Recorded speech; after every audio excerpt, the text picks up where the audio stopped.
What's up? Hey, hello everyone. Wow. So today we are going to be talking about Survivor Season 41, Episode 13, the finale episode of Survivor Season 41, and our last podcast of 2021. So my name is Rachel. I'm Alyssa, and this finale of Survivor was a first in very many ways, but we'll talk about that when we talk about that. I overall feel like this was a decent ending to this season, but I was a little underwhelmed by some stuff. I don't know if you were underwhelmed by some stuff, but yeah, I'm excited to get to talk about it. Me too. I don't know. I always feel like finale episodes of any kind of show are sort of lackluster. I don't know. It's just there's not that many options of who can win, and it's different from, oh, episode week by week, or the premiere is always so fun because it's brand new, and then week by week there's so many different options of who can get voted out. But I always just feel like the endings are just sort of sad and less fun than the rest of the season. I don't know. Yeah, I feel like for me, part of the reason why I was like kind of disappointed by this was because I feel like the edit this season was not very strong for like any of the potential winners. Like once we got to the final three, I was kind of like, huh? Just because I feel like you could make an argument for any of them losing winning, but you also could understand why any of them would lose. So I kind of wish that we had gotten to see more of the winner in Erica, just because I feel like in like exit press and like hearing what some people had to say about her, even on like final tribal council, I feel like there's a lot of her story that we didn't see, and I wish that we would have seen since she ended up being the one to win the game. Which is so odd because, as the first woman winner in 5 years since Sarah Lacino winning, and then to be under edited like this, and then now to have people debate her win, whether, she deserves to win or whether she should be the winner of Survivor, it's just sort of weird that they would edit Erica so like invisible from the beginning of the season. And like, yeah, you can say her blue tribe never went to tribal council until the merge, but I feel like you could have showed some of like Erica and Heather's relationship from the beginning. And it's the whole thing of showing, not telling. From everyone's point of views, we kept on hearing Erica's a threat, Erica's a threat, but as a viewer we didn't really see why is Erica a threat until the last few episodes of the season, when they started to show us, okay, she has a good social game, she's starting to make these moves, she's playing under the radar in between different alliances. But at the beginning of the season, it's just like Erica's a threat, but we're like, WTF? We have not seen her. So, like, show us why she's a threat. Show us her relationship with Heather pre merge to give her some kind of storyline because she's going to win the season. It's not like she's a nobody on the season, like, she's the winner. I feel like a lot of the pre-merge stuff we got from her was even like negative because it was like her against Sydney, and it's like that didn't really make sense. And I don't know, I didn't like that, just because I feel like if they were gonna show like only a little bit of her pre-merge, like show her and Heather like becoming a power duo. Yeah, and So it's interesting because us as Survivor podcasters, I guess you can say, watching the episodes 2 times a week, listening to exit interviews, watching the Ponderosa videos, I feel like we as people that watch those other things and listen to those other things have a lot more information. And so we sort of got the inkling of, okay, hey, Erica could potentially win this thing. Hey, Xander isn't, maybe probably not going to win this thing because of the exit press. He was getting a lot of negative exit press from, like, Danny said negative things about him. Tiffany and Evie were saying negative things about him. So it sort of begs the question for casual fans of the show, like, they're going to be confused because they're not seeing the full picture of what we're seeing from the exit press of, hey, people like Erica a lot. Hey, the people on the season don't really like Xander that much to win the game. So I don't know, it's just odd because as a casual fan, they're going to be confused. And it's like, in the TV show, why can't they edit it so that the casual fans aren't confused, you know? Yeah, and it's like you said, it's kind of suspicious because this is the first woman winner in like 5 years, and it's like from what we have heard, there was content that they could have given her. Like it's not like she didn't exist, you know? So I guess I'm just kind of annoyed because they did one of their first women winners in a long time dirty. She's the first Filipino winner. She's the first, I guess you could say, official Canadian winner since Todd Herzog no longer has Canadian citizenship.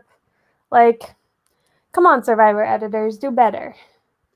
Yeah, like telling the story why this person won, why this person lost, without having regular fans. They might not have time to go listen to hour-long podcasts or exit interviews or reading articles about these people after the show. So for the regular person that doesn't have time to seek out these other resources to learn about the true happenings of the game, that's got to be so annoying. And there, it seems like a lot of people are confused by what was happening in the finale. And I saw a Reddit post, someone was equating the experience of like not being able to listen to the exit interviews to know that the jury liked Erica and didn't like Xander as like reading a mystery novel where if you wanted to understand the whole like twist and clues, you would have to go and read the author's blog after you read the book. So I thought that was an interesting analogy, which is like, why should the regular viewer have to go seek out other resources to understand why someone's winning and why someone's not winning the game? Yeah, because I feel like a lot of people were saying, like, oh, the reason why Erica was under edited was because this wasn't a season of, like, why Erica won. It was a season of why Xander lost. And it's like, that doesn't even really make sense because I feel like you could argue that Xander lost because he was like invisible for most of the time, but like a lot of people still thought Xander was going to win coming into this episode. And then it's just like it wasn't a great look. So, editing not the best edited season. Which is also fascinating because with the 50% by POC like diversity initiative, a lot of the Survivor castaways were rooting for getting more diversity behind the scenes in like production, the filmers, the editors of the show. So it also begs the question, can the editing team, can the production team tell diverse storylines? Maybe, And it maybe seems like not. really no. I mean, I just think about how like a lot of the more like under the radar like women winners, like Natalie White, Michelle Fitzgerald, now Erica, like their edits have all been like kind of sucky. And like they are the ones who I feel like ultimately get a lot of the like, oh, someone else should have won their season thing. And it's like I feel like that's on the editors for not doing a better job of showing us like all of the things that they did well, you know? That's got to be so tiring having to defend your win all of the time just because the editor's production didn't show the true storyline behind your story and the season. And I don't know, maybe they need to have more diversity in the production and editing team because it is a lot of men, and so if they can't edit women's storylines well, maybe there needs to be a change there. I also feel like it's worth mentioning that like Jeff especially seems to really like the like big bold like in your face Mm. games, and so I wonder how much of it goes beyond the editors and even into like production being like instructing them to edit it in a certain way. So it's like I feel like everyone needs to like take a step back and examine their own biases just because otherwise they can't get better, you know? I agree. I feel sort of bad for Erica. Her win is being debated a ton online. Like every single Reddit post is defending Erica or bashing Erica, saying, hey, Xander should have won the season. Xander was robbed. Why and how did Erica win? She did nothing all season. Comments like that. And I just feel sort of bad. Like, would you rather be a survivor winner with $1 million or like the robbed goddess spot, like Ricard going out fifth place, where people are saying, hey, you should have won. Hey, you should play again. I wish you would have won, Ricard, versus, hey, Erica, you suck. Why did you win this game? I don't know. I feel like you'd want to have $1 million, but it would just be so tiring hearing all of that negative feedback if you couldn't tune it out. I thought it was interesting because I guess I forget where I read this, but like Michelle Fitzgerald said that like she and Aubrey, as like the position of like the person who won and the robbed goddess, like they both ended up wanting what the other person had. Mm. Because like as the robbed goddess, like Aubrey wanted to be the one who won the game and like got the $1 million and all the recognition. But like Michelle wanted to be the one who like people were rooting for her and liked her as a character and wanted to see her back. And it's kind of like they both wanted what the other had. The grass is always greener type thing. I guess you can never be happy. It's a double-edged sword. That's terrible. So, with this final episode, the first immunity challenge, there was this advantage. Personally, I felt like this advantage was very unfair. It was too overpowering, especially for a final immunity challenge advantage. I personally don't really like immunity challenges advantages at all, but especially this late into the game where you basically have half of the challenge completed. It just it's too much for the last until fire making, basically the second to last immunity, but like this is the one that really counts before fire, where you have two chances to be safe. I thought it was funny because as I was rewatching the episode today, like the scroll said something like, you have to earn everything, but this is going to help you a little bit. And it's like, she didn't really earn the advantage. Like, you could argue that, like, oh, she was the fastest at the puzzle and she found it, but like, that isn't like she earned it. I don't know. I didn't like that there was an advantage, and I didn't like that it was phrased as like, oh, it'll help you a little, when it like really was pretty game breaking, I would say. Honestly, I feel like the challenge advantage allowed Erica to get the head start that she needed to win this immunity, which then therefore led to Ricard getting voted out at the final five. Because Ricard, it did seem like he caught up at the end part, at the puzzle portion.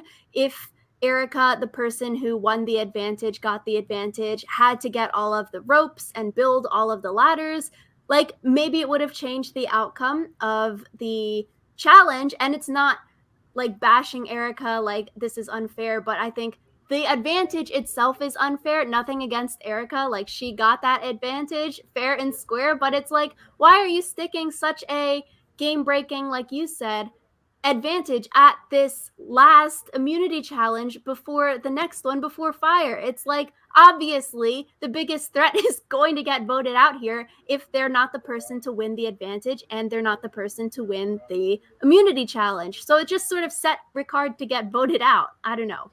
I wonder if like productions like Hope was that like, oh, Ricard will find it and then he'll be like locked in to win.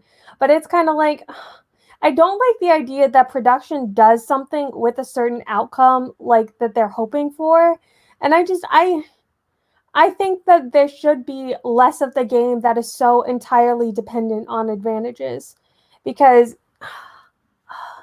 it just, you basically are handing immunity to someone. There's still an immunity idol in play. Like, I don't know.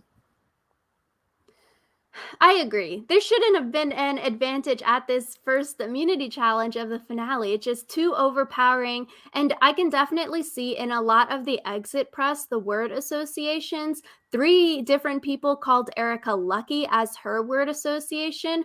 And I could see it. It seems like the new era Survivor, keep the 4, drop the 4, keep the 1. They say that too much. I don't even know it, which is sad. But like, it seems like this modern version of Survivor is more based on luck, with all of these advantages, twists that are popping up. And Erica definitely was lucky this season having that OP winning tribe, the blue team, pre-merge. They kept winning every single challenge, not going to tribal. Nasir winning the challenge when they wanted to throw the challenge, where maybe Erica was going to get voted out. The hourglass twist and being safe. This final immunity challenge advantage to get safety at the final 5. I don't know. It's just Erica played the game that she was dealt and she did it amazingly well. But it's also, I don't know. It's like similar to Chris Underwood winning Edge of Extinction. Chris won the game via the mechanisms and twists that were in effect that season. Erica won the game with the twists that were in effect this season. So you can't rag on Erica as the winner. because she got lucky from these advantages. But I feel like production, why are there so many things? Like, just because it feels like it's not helping the game either. Like, it doesn't do anything to make the game more interesting. It just makes it really frustrating for people who like want to see them play and not just have to. I texted Rachel this at some point, or maybe I texted someone else. But basically, like, I feel like Advantages got more screen time this season than Erica did, and Erica won the damn game. So it's just frustrating as a viewer. Yeah, it's like, I feel like it's less fun when you're watching these people. They don't know what advantage is coming up. They don't know that there's an hourglass twist. They don't know how to strategize around it because they don't know something like that even freaking exists. So it's like you're playing a board game, but not everyone knows all of the rules, and then one person can just implement whatever rules they want at any random time in the game, and it's like, that's not fun. You don't play board games where people don't know all of the rules. It's like, give everyone the rules. There's actually a card game that you can play called Egyptian Mao, where basically like you get to make up rules as you go, and it is the most frustrating game I've ever played. It's like, it's such a hard game to play just because like the rules change every game you play too. So it's just like, I would hate to play a Survivor season that was like playing Egyptian Mao, just because, oh my god, no. What are some rules that people can make? That sounds interesting. You can make up like literally any rule that you want to. Like every time you play a 6, you have to meow or like whatever. Like you can make up rules in any way you want, which is basically just Survivor production. So oh my gosh. And yeah, I guess we're on the same page as Danny. Danny was ragging on the hourglass twist, and it's like, you can't just throw these things in and change the rules in the middle of a episode or middle of a challenge. It's just like, I don't know, Survivor in the new 41, we'll see with 42. It's becoming a lot more luck based rather than strategy based, I feel like. Yeah, it's just, and it's not fun to watch that way. At least I don't find it fun to watch. Like, some advantages are interesting to see the way that people strategize around them, but when it's like every episode there's a new advantage that they have to deal with, it's not fun. Yeah. I was just thinking of Tony getting the disadvantage. How sad. The extortion. Yeah. But we see Ricard get voted out at the final 5. It makes sense that you had to vote him out here. Like we were talking about last week with predictions for this week, if Ricard didn't win the final 5 immunity, you would have to vote him out no matter how much you like him and are allied with him in the game. There's a really touching moment between Ricard and Xander where Ricard tells Xander that Ricard has another child on the way. I thought that was such a cute and wholesome moment. Yeah, it's like, that's the kind of stuff I watch Survivor for. I thought that was cute. I was really sad to see Ricard go. I was even sadder that Xander like brought up that dumb idol again and didn't play it, but it's fine. We're fine. I do wonder, Ricard also brings up the unborn child at Tribal Council when, I don't know, it felt weird that you're doing it in front of all of your fellow castaways and the jury members in such a public forum that maybe it could come off as fake, versus Ricard telling Xander one-on-one comes off as very genuine and like real, like, hey, I'm telling you this thing.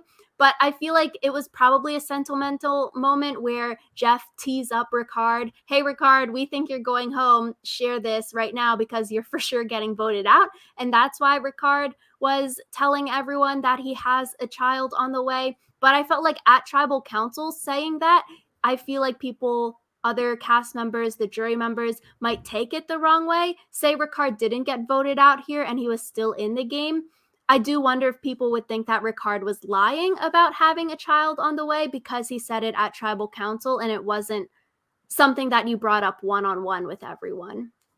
Well, I think that people would understand why he would bring it up at Tribal Council and not one-on-one, just because, like, that's something that has happened before where people have hid the fact that they're expecting children until a pivotal moment in the game. So I don't know. I can't see any of the castaways thinking he was lying about it. I was thinking more along the lines of, oh, they would think it was manipulative that he would bring it up at that particular moment. But I don't think anyone would believe he was lying.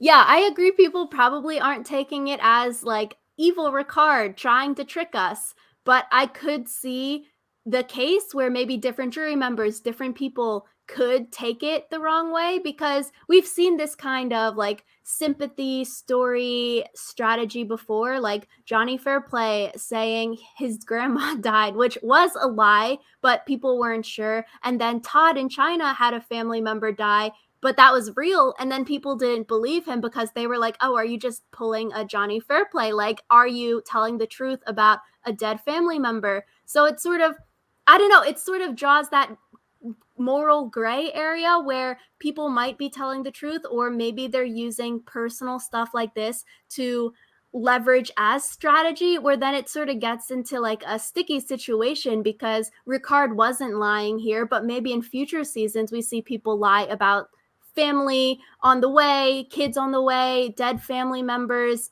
as strategy, and then people might be second guessing, hey, are you telling the truth? Which, I don't know, it could just get very sticky. I feel like part of it is in recent seasons, we haven't seen anyone lie about like important stuff like that. Like Adam wasn't lying about his mom and her cancer. Jeremy wasn't lying about Val having a baby.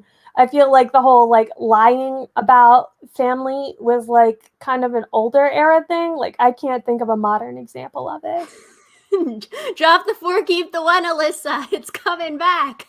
No. In Australian Survivor, sort of recently, a contestant named Harry lied about having a child, like a whole, I guess, toddler, young child, you know, teen, tween kid, but he didn't really have a kid in order to like relate to other people or like gain traction with other people. So I don't know.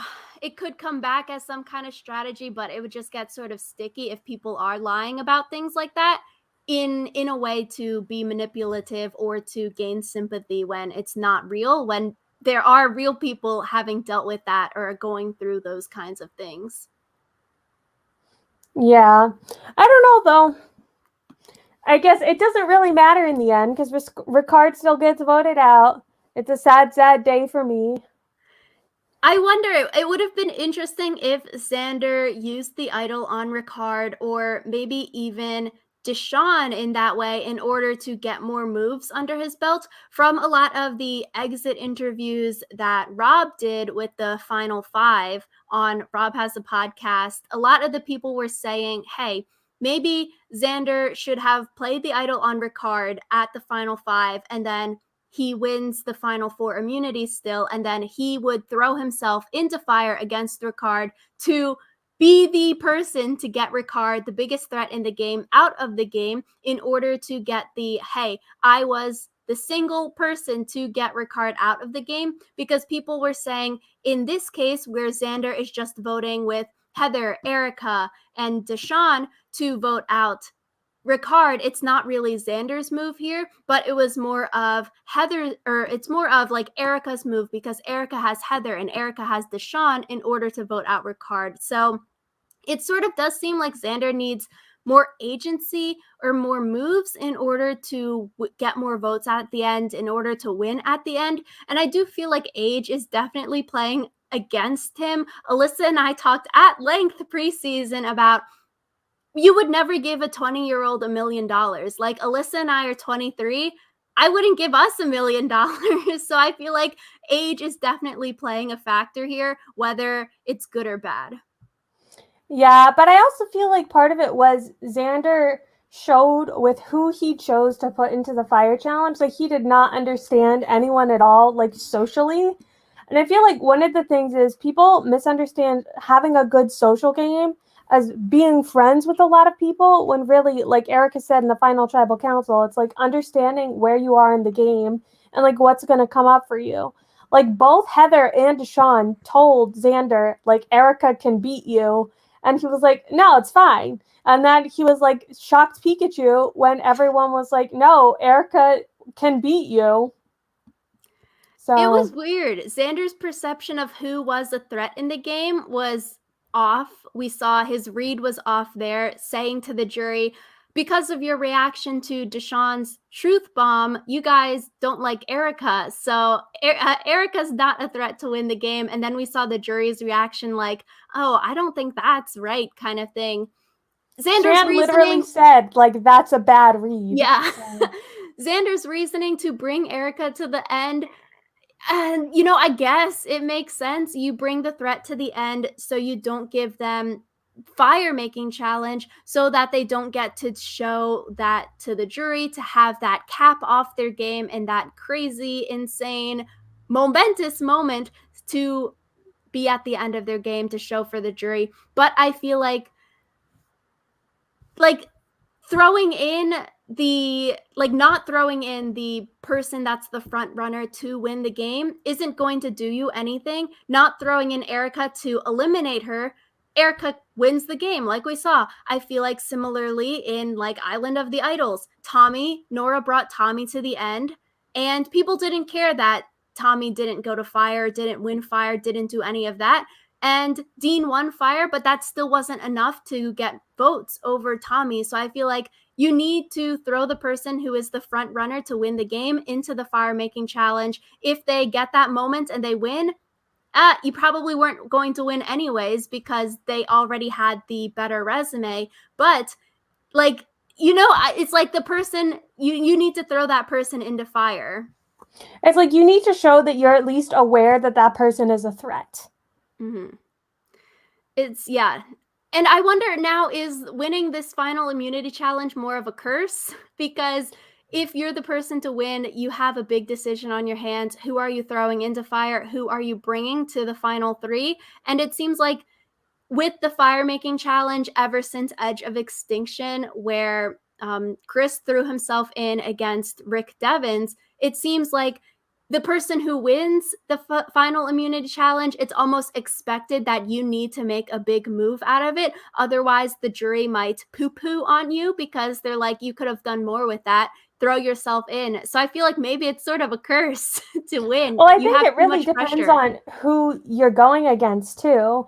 Because like if you're someone who's like a mid-level threat and there are still two big threats left in the game, you could put the two big threats up against each other and say, I did this because I knew that both so-and-so and so-and-so could possibly beat me, so I wanted to eliminate one of them. It's yeah, it depends if you're a threat or not. If Ricard won final immunity, I don't think he would have needed to thrown himself in because he probably would have won either way. But because Xander was maybe the second or third, I guess we saw he was a third place finisher, in that position, he would need to have the perception to throw himself into fire to get one more check box on his resume versus someone like Ricard. He was the number one draft pick. He was going to win against anyone and everyone. He didn't need that to cap off his Survivor story, I feel like. So I guess it does depend if you're your winner potential or if you're more like middle threat, if you need to throw yourself into fire to get more stuff on your Survivor story. I think for Xander, it's not even that like he needed to put himself into fire. He just needed to show that he knew Erica was a threat, and ultimately he didn't do that. So I feel like for him, it didn't matter whether Deshawn or Erica won, or Deshawn or Heather won fire, because he showed that he fundamentally didn't understand how the jury was like seeing the game. And it's like maybe the difference is if Heather goes to final three, they're tied for third instead of Deshawn getting one vote and Xander getting 0. That's true. I guess it's a sort of double blunder. You need to show that you have the perception of who can win this game, not just bringing the biggest threat to win to the end and then saying to the jury, this person's not going to win, haha, so I'm bringing them to the end of the game kind of thing. So it's a sticky situation to be that final immunity challenge winner. You have a lot of stuff on your shoulders because you have a big decision to make. And it seems here that Xander did not make the right decision, whether it was to throw himself into fire or whether it was just to stick Erica in versus like Deshawn or something like that. Yeah. But in the fire challenge, it ends up being that Deshawn comes out from behind to beat Heather. It's very sad. Heather goes home. But I feel like it was so wild. Yeah, but it ultimately like wasn't that big of a moment just because, like I said, it didn't matter whether Deshawn or Heather was there because Erica was going to be there and she was probably going to win. That's true. It's sending two people, the outcome does not necessarily matter because they're not going to be first place, but I guess it matters between second and third. Maybe if Heather was there, Xander would have got second place over Deshawn getting second place, or maybe Heather and Erica would have split votes. But Heather in the exit interview with Rob was saying that she probably wasn't going to win even if she made it to final three. So it was fun though. Heather was so close, but her rope wouldn't snap. And then Deshawn was catching up and then his rope snapped so quickly. I thought it was so funny because in the pre-merge episodes, we had a scene where Deshawn was mad at that he couldn't make fire because he didn't practice at home with the machete. Do you remember that? Where he practiced at home with the kitchen knives and we were laughing like, oh, you need to go out and buy a machete online to practice fire. But with the fire making challenge, it was a little knife. So that's why he won. Yeah. But I feel like for me, the reason or the time when it became very obvious that Erica was going to win was during the final tribal council because I feel like no one had anything bad to say about Erica, and all of the questions that they had about her gameplay, like especially the question about like her social game, was like she answered them very well. So I feel like that was when I kind of knew that Erica was going to win. I 100% agree. Erica did so well at the final tribal, spoke really well, answered the questions really well, even like was able to articulate her strategy, moves, and story very well versus Xander and Deshawn not so well at the final tribal. It felt like Xander didn't know the answers to some of the questions, but maybe that could have just been editing where it made him look like a little bit of a dodo there. Deshawn getting called out for lying to the jury about his social game and trying to be friends with everyone.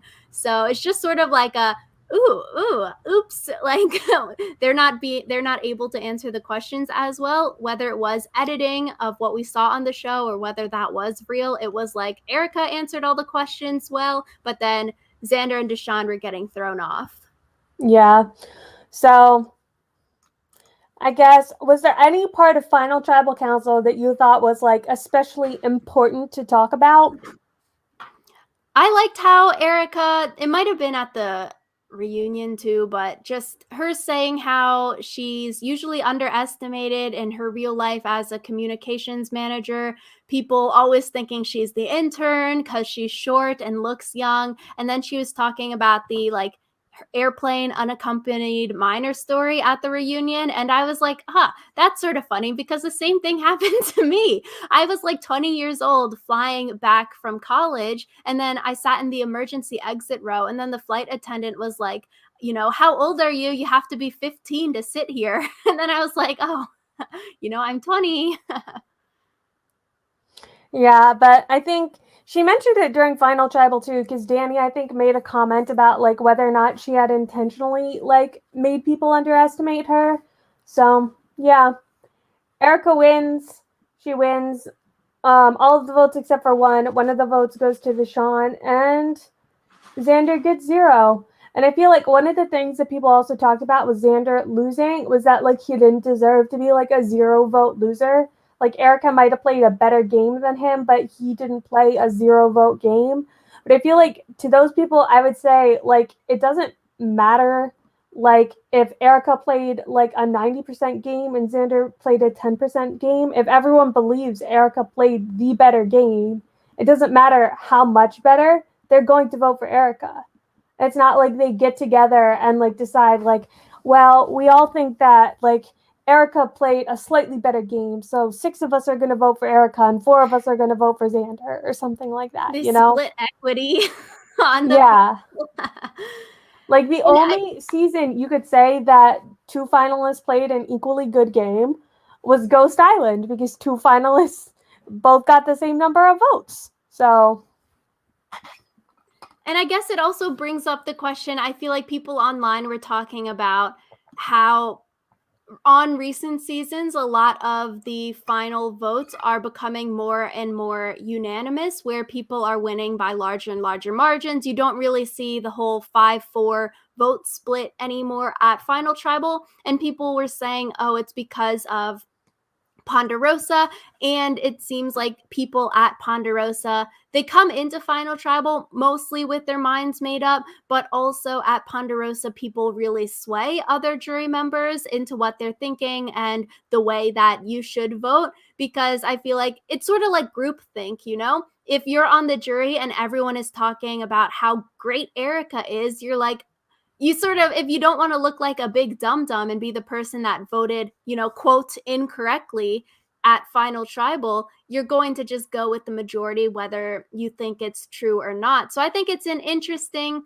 conversation about how much does Ponderosa affect how the jury members are thinking, and if it's swaying jury members to not want to like vote for whoever they thought was the best player, or if it's swaying people to create these like 9-0 votes kind of thing.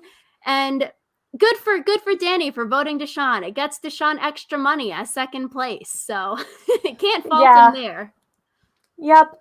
I feel like the one thing was after all the votes were read, they went like immediately into that reunion, and I felt so bad for the finalists. Like they didn't even get to have their pizza before they had to start talking about their game. Like, come on, Jeff.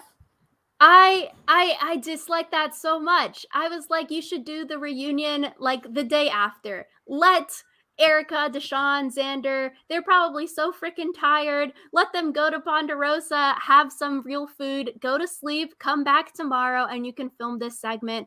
Like, emotions were so raw right after the reading of the final votes. And then Jeff is like, Erica, I'm good for the money. Hee hee, you're the winner.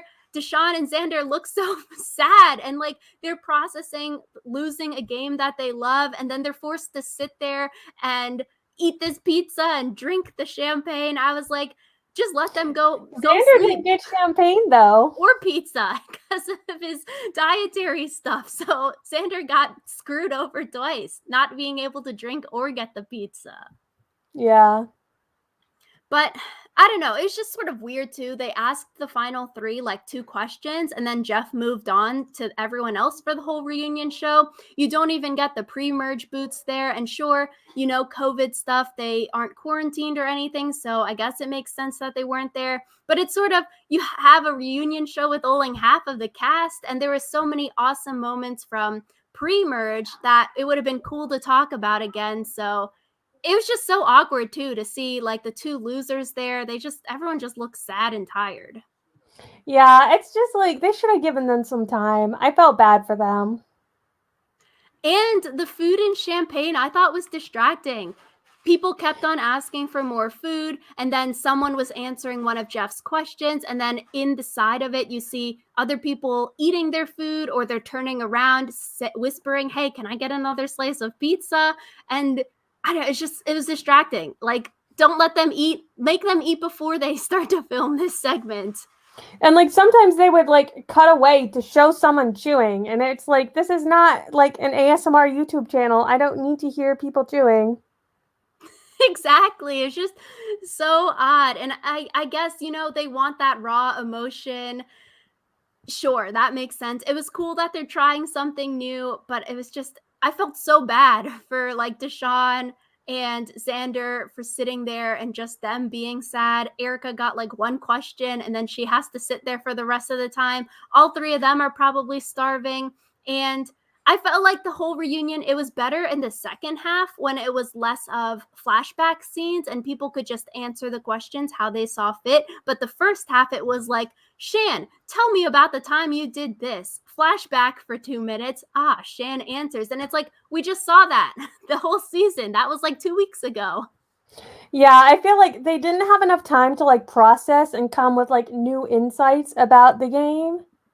So, yeah. I wish they had a segment of people sharing their secrets. We saw Danny saying he was a pro NFL player. It would have been interesting, like other secrets people kept. Evie said that they aren't actually a researcher but a PhD candidate. That was a lie that Evie told on the island. I want to see a lies segment. So, like, what kind of lies did people tell? And then they have to share what the truth is so we can see everyone's reactions. Like, that's the kind of questions we want. Or some spicy questions about, like, oh, do you dislike this person now? Or I don't know, questions like that. It's just, don't just recap stuff we just saw, but like actually make them give some juicy answers. The thing is, I feel like a lot of that stuff came out at Ponderosa, so it was kind of useless anyway. So back to the thing of like the casual viewer not having time or not knowing about the Ponderosa videos. It's like, if someone doesn't want to go onto YouTube and watch 10-minute extra Ponderosa videos of the people having those deep conversations, the deep moments after the show, it's sort of like, I don't know, a hot mess.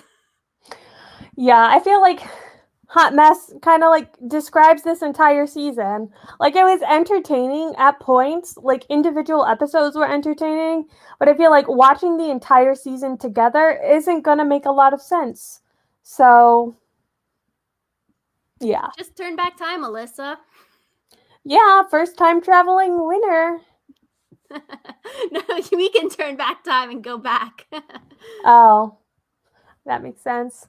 But yeah, I feel like this was a middling like season of Survivor. Like, it's not as bad as some of the other ones, but it definitely isn't as good as some of the other seasons either. So Alas. Yeah.